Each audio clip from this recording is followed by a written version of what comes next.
এই ছবিটা হতে পারে ভ্রাতৃত্ববোধের অনন্য এক উদাহরণ। অনুশীলনে চোট পেয়ে দল থেকে ছিটকে গেছেন কানাডিয়ান উইঙ্গার টেজন বুকানন। কোয়ার্টার ফাইনালে নামার আগে সে দলের ফুটবলার, সাপোর্টিং স্টাফরা তাই এভাবেই স্মরণ করল জার্সি নাম্বার 17-কে।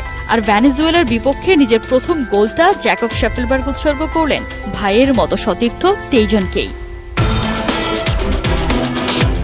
এমন কেমিস্ট্রি যে দলের মধ্যে থাকে তারা কি আর হারতে জানে? কোপার অভিষেক আসরেই কোয়ার্টার ফাইনালে উঠে চমক দেখিয়েছে আগেই। এবারে তারা লিখল নয়া ইতিহাস।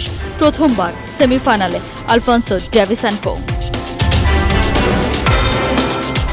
ভেনেজুয়েলার বিপক্ষে আগে গোল করে এগিয়ে যায় কানাডা। দ্বিতীয়ার্ধে সমতায় ফেরে ভেনেজুয়েলা। নির্ধারিত সময় শেষ হয় 1-1 গোলের ড্রতে। টাইব্রেকারে অ্যাড্রিনালিনের পরীক্ষায় কানাডার বাজিমাত। দু দল প্রথম 5টি পেনাল্টি সমান 3টি করে জালে জড়ায়, 2টি করে মিস করে। ষষ্ঠ পেনাল্টি থেকে ভেনেজুয়েলা গোল মিস করলেও জালে জড়াতে ভুল করেনি কানাডা। 4-3